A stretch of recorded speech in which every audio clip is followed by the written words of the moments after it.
Hello guys, welcome back in Catcom lab.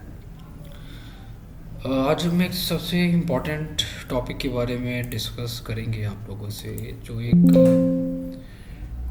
बहुत ही important चीज़ है एक प्रोफेशनल के लिए और एक इंटीरियर डिज़ाइनर के लिए के पॉइंट ऑफ व्यू से। अगर हम डिस्कस करें, इंटीरियर एक ऐसी फील्ड है जिसकी कोई भी लिमिट नहीं है। इंटीरियर डिज़ाइनिंग की अगर हम बात करें तो इंटीरियर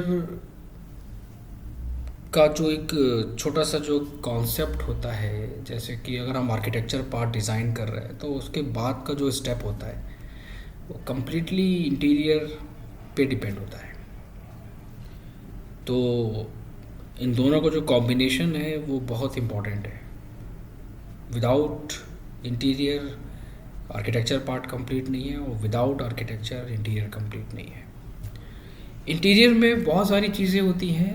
वो किसी एक शॉप का इंटीरियर हो सकता है, किसी पर्टिकुलर बेडरूम का, आपका रेजिडेंशियल कमर्शियल का भी इंटीरियर हो सकता है आपका। वो आपकी एक शॉप भी हो सकती है।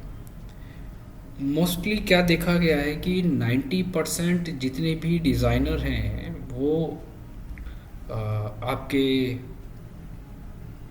जो रेजिडेंशियल प्रोजेक्ट होते हैं उन पे वर्किंग करना जानते हैं, उन पे उनका काफ़ी अच्छा कमांड होता है, या ओवरऑल वो बेसिक नॉलेज भी रखते हैं इंटीरियर की आपका रेजिडेंशियल प्रोजेक्ट्स पे। बट अगर हम बात करते हैं जो छोटे छोटे प्रोजेक्ट्स होते हैं, ज्वेलरी शॉप्स हो गया आपका, लाइक सलून हो गया, पार्लर हो गया, जिम हो गया, इन सब की इंटीरियर का कॉन्सेप्ट या उनकी डिज़ाइनिंग अभी बहुत कम लोग जानते हैं। एग्जांपल अगर मैं एक छोटे से आपको एक छोटा सा हमारा एक प्रोजेक्ट था क्लाइंट का, सलून डिज़ाइन करना था। काफ़ी छोटा था बट अगर हम बात करें तो काफ़ी बड़ा एरिया था। वो अलग अलग पार्टीशंस थे, ब्लॉक्स थे, उनको डेकोरेट करना। इंटीरियर में क्या होता है ना कि एक जो सबसे इम्पॉर्टेंट पार्ट होता है कि लाइक मटेरियल की नॉलेज होना, क्योंकि without material it's very difficult to work on the interior part, it's very difficult.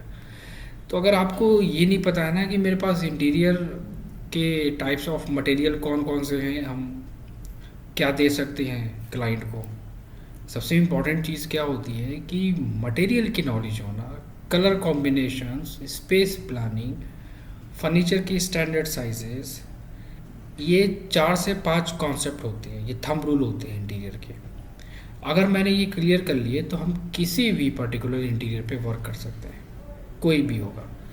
But होता क्या है कि हम लोगों में एक छोटी सी एक प्रॉब्लम है, हम स्टूडेंट्स में, हम लाइक प्रोफेशनल्स की बात अगर ना करें, स्टूडेंट्स में एक छोटी सी प्रॉब्लम होती है कि सिर्फ एक रेफरेंस लेके, प्रोजेक्शन लेके, लाइंस लेके ड्रॉ करना, उसको मॉडल को लगा देना वहाँ पर और बहुत अच्छा सा इंटीरियर बन गया हमारा।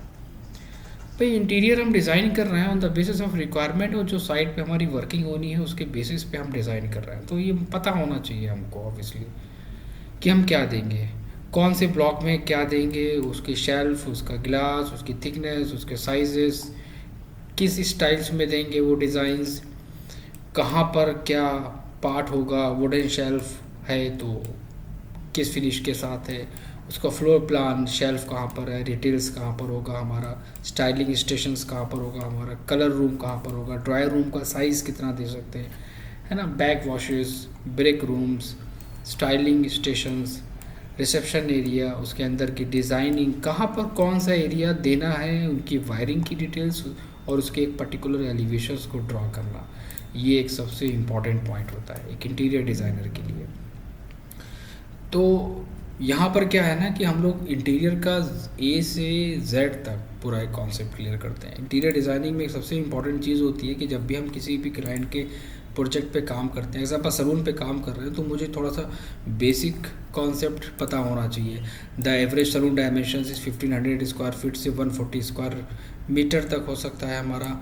उसके साइजेस के बारे में, सलून का क्या साइजेस ले सकते हैं, अलग अलग क्या क्या है उसमें, number of stylish salon dimension square feet में क्या क्या हो सकता है, एक सलून के अंदर हम क्या क्या चीज़ें दे सकते हैं, रिसेप्शन, स्टाइलिंग है, शैम्पनिंग है, ड्राइंग है हमारी, ठीक है, डिस्पेंसरी, अनदर रूम्स फॉर रेस्टिंग्स है, और उन रूम्स के साइजेस क्या हम दे सकते हैं जिससे कि जो क्लाइंट की रिक्वायरमेंट है वो फुलफ़िल हो। एक डिज़ाइन क्रिएट करना एक परफेक्ट, है ना, एक परफेक्ट डिज़ाइन बनाना स्पेस प्लानिंग और क्लाइंट की रिक्वायरमेंट के बेसिस पे इज़ वेरी इंपॉर्टेंट।